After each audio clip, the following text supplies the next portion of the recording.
जरा अपने दर्शकों को हम ये समझा दें कि किसानों की मांग क्या है।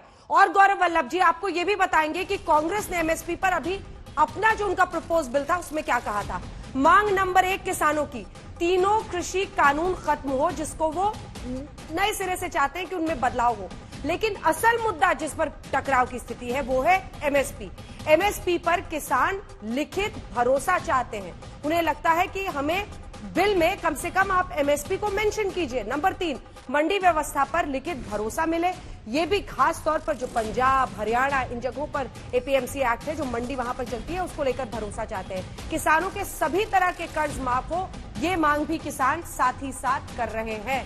नंबर 5, फसल बीमा योजना में सुधार हो। ये पहले भी उन्होंने आंदोलन किया था और इस बार इस आंदोलन में भी इस मांग को किसान पुरजोर तरीके से कर रहे हैं। एमएसपी पर किसानों की मांग क्या है? कम कीमत पर जो खरीद है वो अपराध घोषित हो।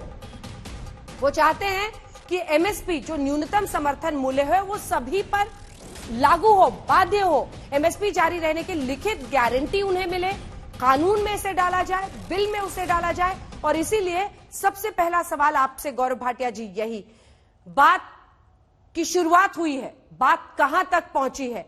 न्यूनतम समर्थन मूल्य को लेकर किसान अड़े हुए हैं और यह जिक्र तो बीजेपी भी पहले करती थी। एमएसपी ही किसानों की आज सबसे बड़ी दिक्कत है ना, उन्हें हर हाल में मिले। वो चाहते हैं लिखित में दीजिए और अपराध बने अगर कोई एमएसपी के नीचे खरीदता है तो।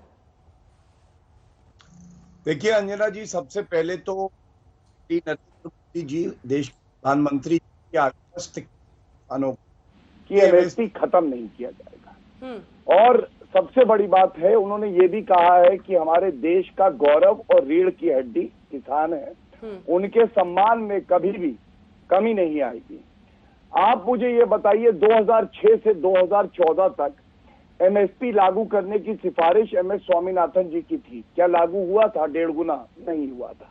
और जब लागू हुआ तो नरेंद्र मोदी जी देश के प्रधानमंत्री थे और स्वामीनाथन जी ने तारीफ करी थी। दूसरी बात, जब ये 3 अध्यादेश आए और अब कानून एक्ट के तहत बने हैं, तो स्वामीनाथन जी से भी पूछा गया था क्या ये किसानों के हित में है, और स्वामीनाथन जी ने क्या कहा था? स्वामीनाथन जी ने कहा था कि हाँ, ये तीनों के तीनों कानून किसानों के हित में। तो स्वामीनाथन वर्सेस राहुलीनाथन। और दूसरी बात, ये लड़ाई है जिसकी नीयत गंगा जल की तरह साफ है। हमारी भारतीय जनता पार्टी, एनडीए और नरेंद्र मोदी जी, उनके साथ जिन्होंने गंगा जल की कसम ली थी छत्तीसगढ़ और राजस्थान में कि किसानों का कर्जा 10 दिन में माफ कर देंगे, लेकिन किया नहीं। 3 मेन मुद्दे आपने बताए जिस पे मैं अपनी बात रखूंगा। पहली बात, एमएसपी लागू हमने करी और खत्म नहीं होगी। दूसरी बात, मंडी की, मंडी के अलावा एक और बाजार देना क्या किसानों के हित में नहीं है? और कांग्रेस पार्टी का अंग्रेजी मैनिफेस्टो 2019 का सीरियल नंबर 11 क्या कहता है? हम मंडी सिस्टम समाप्त कर देंगे, एपीएमसी समाप्त कर देंगे। आज ये लोग विरोध कर रहे हैं। तीसरी बात, किसानों के लिए उनका सम्मान, उनकी पहचान, उनकी जमीन होती है। और आप ये जो एक्ट है इसे पढ़िए, इस पे लिखा है कि कोई भी करार किसानों से उनकी जमीन नहीं ले सकता है। और इसीलिए मैं कहता हूं कि किसानों के लिए चाहे सॉइल कार्ड की बात हो, आपने बात करी फसल बीमा योजना की, किसान सम्मान निधि की, ये सब बड़े कार्य हैं जो भारतीय जनता पार्टी की सरकार ने किए हैं। दूसरी तरफ वो लोग हैं जो ट्रैक्टर पे बड़ी बड़ी गद्दियां लगा के बैठ जाते हैं और आज 6 दिन से किसान अपनी बात रख रहा है, हम तो बातचीत कर रहे हैं और हल निकालेंगे।